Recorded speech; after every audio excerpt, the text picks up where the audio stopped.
Bonjour à toutes et à tous et bienvenue sur Grand Lille TV pour cette nouvelle édition du Rendez-vous de l'Écho. Aujourd'hui, nous accueillons Christian Olivier. Et bonjour. Bonjour Adrien, bonjour à toutes et à tous. Associé de EY et responsable régional du prix EY Nord-de-France. On vous invite aujourd'hui sur ce plateau pour clôturer un peu la présentation de cette soirée. Ce lundi 28 septembre à Technologie pour le prix EY de l'entrepreneur de l'année Nord-de-France. On a reçu certains des candidats depuis plusieurs jours. Alors déjà, première question pour nous rappeler la vocation, l'ambition de ce prix EY. Alors ce prix, nous l'organisons depuis 23 années. Il a quand même une sacrée durée. Nous avons des critères quand même sélectifs, puisque deux grandes catégories, les startups et puis les entreprises de plus de 10 millions de chiffre d'affaires qui réalisent une croissance de plus de 20% et qui dégagent un résultat la dernière année de 3%. Alors on va en reparler juste dans un instant de ces deux catégories pour rappeler vraiment l'objectif en fait du prix. Voilà, c'est de mettre en avant les réussites entrepreneuriales. Oui, alors ce prix,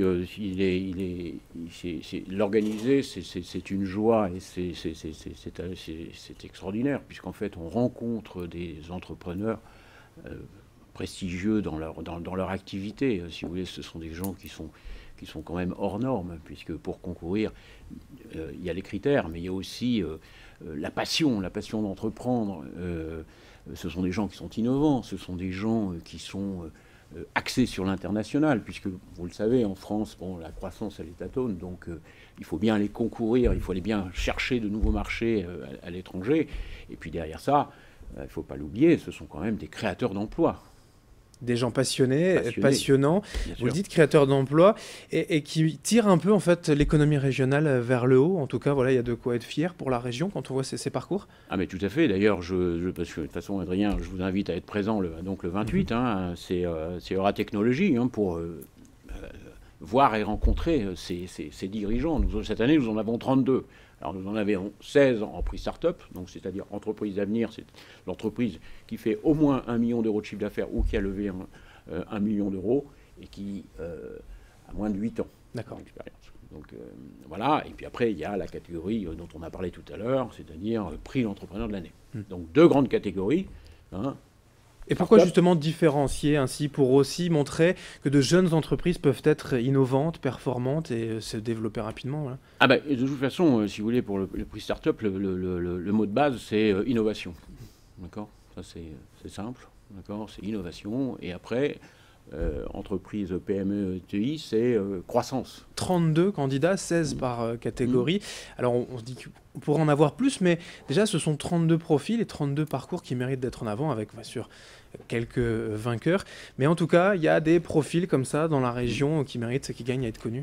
Il y a de très beaux profils. Et que ce soit, d'ailleurs, vous en avez reçu ici certains, il y a de très très beaux profils, qu'on soit dans le monde de la création.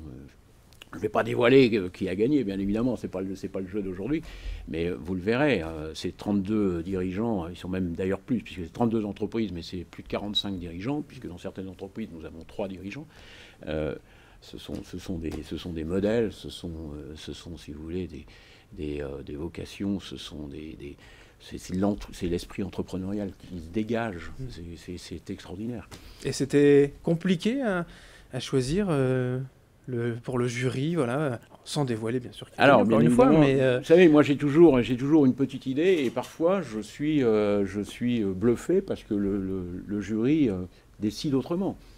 Forcément, j'ai quasiment vu la plupart des dossiers, je les ai lus, je les ai regardés, je n'ai pas vu tous les candidats, mais j'ai toujours une petite idée avant dirons-nous, la réunion des membres du jury, délibération, et on est parfois très surpris parce qu'un jury peut s'attacher à la croissance externe, un jury peut s'attacher à des tas si vous voulez, d'ingrédients qui font que c'est tel ou tel qui gagne. Et en fait, ce que j'aime aussi dire, c'est que globalement, les 32, ils peuvent gagner. Parce que ce sont des parcours d'exception. Ces parcours, donc, ils sont à découvrir lundi 28 à Euratechnologie. Il y a déjà, je crois, plus de 450 personnes inscrites dans l'Atrium pour suivre cette soirée, avec peut-être voilà, le vainqueur national, le vainqueur mondial, qui sait, puisque l'année dernière, c'est un Français qui a gagné le prix de l'entrepreneur de l'année, le prix mondial, Moed Altrad. Oui, tout à fait. Alors ça, une histoire, une story extraordinaire, hein. Mmh. Bon, il est fils de bédouin, fils de tribu, il est renié par son père, sa mère meurt à 4 ans, donc globalement, sa vie c'est être berger, ben non, il ne veut pas, il veut apprendre, et donc il suit des cours là-bas, il se fait remarquer, il arrive en France lorsqu'il a une vingtaine d'années, il fait ses études, il finit par créer une entreprise dans le numérique ou dans le logiciel, il a avant, et il tombe sur une entreprise qui est en faillite, qui est dans les échafaudages. Il la rachète. Et depuis 30 ans, à la fois croissance interne et croissance externe, puisqu'il a racheté quand même plus de 60 entreprises, et aujourd'hui il réalise 1,8 milliard de chiffre d'affaires. Eh bien, voilà, c'était pour une première, peut-être une deuxième. Belle histoire, en tout cas, voilà, tous ces profils, ces aventures d'entrepreneurs qui tirent l'économie régionale vers le haut. C'est important de ne pas parler que de la crise, mais également des belles histoires. C'est ce lundi, 28 septembre, 19h, à Aura, à Technologie. Alors, si des entrepreneurs veulent y venir, aucun souci, mais qu'ils s'inscrivent, comme on le verra sur le bandeau, auprès de Catherine Androszewski, qui est notre directrice de la communication. Mail et téléphone Voilà. qui s'inscrivent effectivement pour s'inscrire pour cette soirée. Merci Christian Merci Olivier, beaucoup. responsable régional de ce trophée, associé EY, d'être venu nous en parler. Merci à vous de nous avoir suivis sur Grand Lille TV. Dans un instant, l'information continue.